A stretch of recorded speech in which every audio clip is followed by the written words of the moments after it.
Salut mes fidèles Happy People, après le best-of Hello Cannes de l'édition antérieure, bienvenue dans la 70e. Le rideau s'est ouvert mercredi dernier, 17 mai 2017, au palais du Festival de Cannes. Petite ville de la Côte d'Azur, mais qui met tout le monde entier à ses pieds. C'est si, d'ailleurs, je vous invite à regarder un petit reportage de cette présentation de cette splendide ville, où nous passerons nos journées à parler du cinéma du monde, mais plus encore du cinéma africain. Un reportage signé Ordi Bichon. Regardons.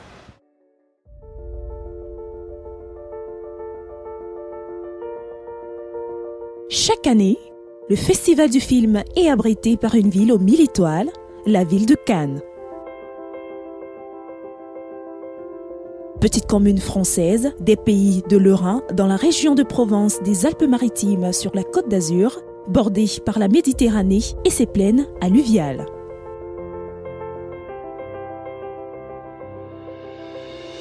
Ce territoire communal s'étend de long en large sur une superficie totale de 1962 hectares. Elle est traversée par l'autoroute A8 sur laquelle disposent de grands échangeurs et des voies ferroviaires reliant les lignes de Marseille à Vintimille et de Cannes à Grasse.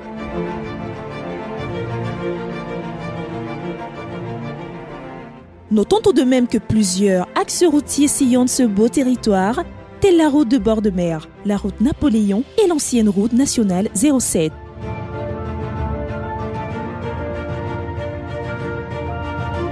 La ville croisière est divisée en quartiers majoritairement insulaires, dont les plus célèbres sont le Suquet et la Boca.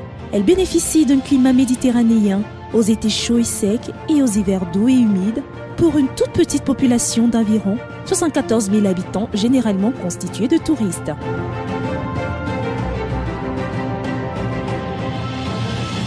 Ces derniers viennent de part et d'autre pour des manifestations et événements divers, à savoir le Festival de la Plaisance, le Festival du film panafricain, Energy Music Award, le Salon Gastronoma et l'incontournable Festival de Cannes. Ville étincelante et mythique, lieu de convergence des people, stars internationaux, tapis rouges, strass et paillettes, glamour démesuré et même parfois insolent, scandales et autres anecdotes.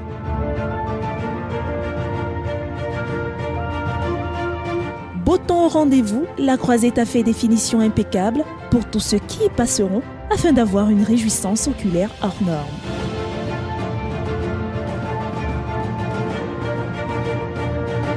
Alors, bienvenue à Cannes. Belle ville, n'est-ce pas, Cannes? Oui, mais la question qui se pose en fait est de savoir que serait le Festival de Cannes sans son tapis rouge, sans la Croisette? Question difficile tout de même à répondre, hein. Mais bon, une chose est sûre, il y a une qui éblouit en fait la Croisette sur cette magnifique affiche de cette 70e édition du Festival de Cannes. Il s'agit bien évidemment de l'actrice italienne Claudia Cardinal, âgée cette année de 78 ans, s'il vous plaît. Mais une autre encore qui éblouit ce festival, c'est la maîtresse de cérémonie, Monica Bellucci. Toute splendide hein, à la cérémonie d'ouverture. En espérant justement qu'à la clôture, elle sera encore resplendissante. Mais qui est-elle justement, Monica Bellucci? Regarde. Ce n'est plus un secret pour personne. C'est l'actrice italienne Monica Bellucci qui jouera le rôle de la maîtresse des cérémonies d'ouverture et de clôture du 70e Festival de Cannes. Attention, une fonction qu'elle a déjà occupée en 2003. Monica Bellucci, 52 ans bien sonnés, succédera au comédien et humoriste français Laurent Lafitte, qui était aux commandes l'an dernier à la 69e édition. Eh bien, pour ceux-là qui ne le savent pas, Monica Bellucci a une longue histoire d'amitié avec le Festival de Cannes. Déjà en 2000, elle monte pour la première fois les marches pour présenter Suspicion de Stephen Hopkins. Puis viendra d'autres films. Et en 2006, elle est membre du jury. À l'aise dans tous les genres, le parcours cinématographique de Monica Bellucci, qui excelle de la comédie au drame, reflète des choix artistiques électriques et audacieux. Ce qui fait d'elle la star des cinéastes prestigieux, que l'on retrouvera d'ailleurs au mois de juillet prochain à l'affiche du film On the Milky Road de Amy Kusturica. Mais en attendant, on appréciera formidablement le jeu d'actrice de la séduisante Monica Bellucci à la cérémonie d'ouverture de cet acte 70 pour le Festival de Cannes. Resplendissante tout simplement, hein, Monica Bellucci. Mais une autre question encore que l'on se pose, oui on se pose beaucoup de questions. Que serait le Festival de Cannes sans une touche afro? Plutôt sans une grosse star, s'il faut le dire ainsi. Et ben, à qui est-ce qu'ils ont fait appel cette année? C'est tout simplement à l'Afro-Américain Will Smith qui sera justement dans le jury pour pouvoir déterminer ou encore élucider, oui, qui remportera la Palme d'Or. Will Smith, un Afro-Américain au Festival de Cannes. Regardons. Le festival du cinéma le plus médiatisé au monde s'offre un jury toujours aussi glamour. Pour cette 70e édition et pour la toute première fois, la star afro-américaine de Seul contre tous, Will Smith, foulera le célèbre tapis rouge français en tant que membre de jury. À 48 ans et peu habitué aux films d'auteur, Will Smith est davantage connu pour ses rôles dans les blockbusters tels Men in Black, Bad Boys, pour ne citer que ceux-là. Sa présence est donc une agréable surprise pour les cinéphiles. Célèbre acteur, producteur, musicien et militant, Will Smith est un véritable monument. À son actif de Grammy Award, nommé 2 fois aux Oscars, a joué dans des super productions populaires comme Independence Day ou encore Je suis une légende. Il aura donc à ses côtés Pedro Almodovar, Jessica Chastain, Fan Bingbing, Park Chan-wook, Paolo Sorrentino et Gabriel Ward, qui auront ensemble la lourde charge de décerner la Palme d'Or de cette compétition mondiale. Voilà, il y aura des étincelles sur le tapis rouge avec un tel acteur aux multiples talents. Âgé aujourd'hui de 48 ans seulement, mais qu'est-ce qu'il est énergique notre cher Will Smith. Allez, parlons justement du jury. Eh bien, je vous rappelle que c'est au soir du 28 mai que nous saurons exactement qui des 18 films en compétition remportera la Palme d'Or. Juste aussi, vous le rappelez, aucun film de l'Afrique noire ne fait partie de la sélection. Tout juste 2 films du Maghreb. Je vous laisse justement regarder ce petit reportage qui nous refait le point sur tous les films qui sont en compétition pour cette 70e édition du Festival de Cannes. C'est le 13 avril dernier que Thierry Frémaux, le délégué général du Festival de Cannes, a livré la sélection finale des films qui vont compétir pour les prix du 17 au 28 mai. Alors, ont été annoncés 1900 films visionnés pour une sélection finale de 49 œuvres. Aïe, les yeux! Et la grosse info qu'a bien voulu souligner l'organisation est celle qui stipule que 12 ont été réalisés par des femmes. Ok. En même temps, on ne savait pas qu'il y avait des films hommes et des films femmes. Bon, passons. Sur les 49 longs métrages issus de 29 pays du monde, 18 seront en compétition pour la Palme d'Or. Ce qui veut dire que les 31 autres films seront là juste pour leur valeur intrinsèque et non directement commerciale. C'est-à-dire pour l'art, quoi.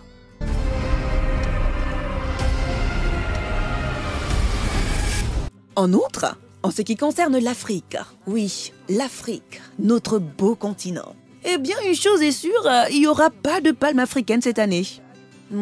Cette année encore. Puisqu'aucun long métrage en provenance du continent n'a été sélectionné dans la célèbre compétition cannoise. En revanche, 2 films maghrébins figurent dans la sélection officielle, mais plutôt dans celle d'un certain regard. Nous avons la Tunisienne Kaouda Benania, qui a été sélectionnée pour son film La Belle et la Meute, qui raconte la tentative désespérée de porter plainte d'une jeune femme violée à la suite d'un contrôle policier. Et le second film est celui de l'Algérien Karim Moussaoui, qui vient sur la croisette avec En attendant les hirondelles. Un long métrage évoquant à travers les parcours de 3 personnages l'état de son pays encore meurtri par la récente guerre civile, mais avec un regard tourné vers l'avenir. De quoi confirmer son statut de grand espoir du cinéma algérien. En tout cas, cette présence relativement modeste de l'Afrique au Festival de Cannes de cette année dans la sélection officielle sera peut-être compensée par l'invitation des réalisateurs du continent en prenant part à des manifestations parallèles, telles que la quinzaine des réalisateurs, la semaine de la critique ou encore la CID. Rappelons tout de même que l'an dernier, toujours à l'absence de l'Afrique dans cette sélection, notre continent avait été consolé avec la présence de la chanteuse malienne Rokia Traoré parmi les membres du jury. Mais est-ce suffisant vraiment ? Le cinéma africain au Festival de Cannes est un gros problème, je dirais même un gros souci pour les acteurs de cette industrie. D'ailleurs, durant cette édition d'Hello Cannes, de cette 70e édition du Festival de Cannes, eh bien, j'échangerai avec les acteurs de ce domaine-là, question de savoir pourquoi est-ce que le cinéma africain n'émerge pas dans les festivals à l'international. Mais pour l'instant, eh bien, je vous invite à regarder ce petit sujet qui retrace un tout petit peu la présence du cinéma africain au Festival de Cannes. Sur le marché du cinéma mondial, l'Afrique a du mal à trouver sa place. D'une part, du fait de l'absence flagrante d'industrie à l'échelle nationale, régionale et continentale. D'autre part, à cause du manque de popularité des cinémas africains sur les écrans mondiaux. Au Festival de Cannes, le cinéma africain est à la fois marginal et peu représenté aussi bien dans les compétitions qu'au marché du film. Toutefois, des programmes parallèles tentent de développer sa visibilité tout simplement parce que, pour certains, le cinéma africain est réservé à un cercle très fermé des cinéphiles aimant l'Afrique. C'est ainsi que ces films se retrouvent dans une multitude de festivals dédiés au cinéma africain sans vraiment parvenir à percer le marché de la distribution mondiale. Comme en témoigne le cas du Festival de Cannes, qui, comme je le disais, développe la visibilité de notre cinéma dans certains de ses programmes à l'exemple de la catégorie Un certain regard. Intégré depuis 1978 et qui a vu de nombreux réalisateurs africains sélectionnés. Sur 70 années de compétition, une cinquantaine de films africains ont été sélectionnés, passant progressivement de courts en long métrage. Entre autres, on peut citer le long métrage Dounia du réalisateur égyptien Mohamed Karim, sorti en 1946, date de la création du Festival de Cannes. Il était d'ailleurs le premier. En 1964, le Sénégal apparaît avec un court métrage, Lambe, de Pelin Soumanou. Le Mali s'est inscrit dans la course avec un long métrage intitulé Yélène, de Souleymane Cissé. Puis le Burkina Faso, de Idriss Ouedraogo en 1990, qui a présenté le film Tilay. Mahamad Saleh Haroum et son long métrage Un homme qui crie fait entrer le Tchad dans la compétition cannoise en 2010. Et il reviendra en 2016 avec un documentaire, Issé Mabré, une tragédie tchadienne. En 2015, c'est au tour de Abderrahmane Sissako, le Mauritanien, de faire lever les foules avec son film Timbuktu. Ainsi, parmi les 54 pays que compte l'Afrique, 10 seulement ont eu la chance de représenter notre continent dans la compétition du Festival de Cannes, courts et longs métrages confondus. Et 52 réalisateurs, parmi lesquels le plus fréquemment sélectionné est l'Égyptien Youssef Chahine, 5 fois sélectionné, suivi par le Sud-Africain Djemi Ouis, en égalité avec l'Algérien Mohamed Kader Amina, sélectionné 4 fois. Par contre, aucune femme africaine n'a encore été sélectionnée en compétition officielle, à l'exception de la Sud-Africaine Hélène Proctor, qui avait présenté son long métrage Friends en 1993. Et puisque nous sommes en 2017, eh bien pas de chance non plus, car aucun film de l'Afrique noire ne fait partie de la sélection officielle. Et encore moins des autres sélections. Et pourtant, si on compare la représentation des cinéastes et films africains à Cannes aux autres festivals majeurs comme Venise, Amsterdam ou encore Berlin, on trouve tout de même que Cannes pourrait faire mieux, au vu des relations étroites que la France entretient avec le continent. Une chose est sûre, même si l'Afrique est hors des sélections, toutes catégories confondues, eh ben, l'Afrique sera bel et bien sur la croisette. Nous irons justement à sa rencontre, ceci en dress code. Oui, car au Festival de Cannes, le dress code est une obligation. Et moi, escarpin, robe de soirée joliment mise, je crois que je suis prête.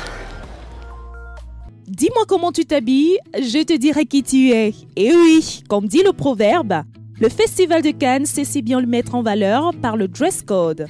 À ses origines, le dress code obligatoire du festival était le smoking noir, chemise blanche et nœud papillon pour les hommes, et la robe noire pour les femmes. Aujourd'hui, les créateurs cherchent le juste équilibre entre la tradition et la provocation subtile, car la mode évolue.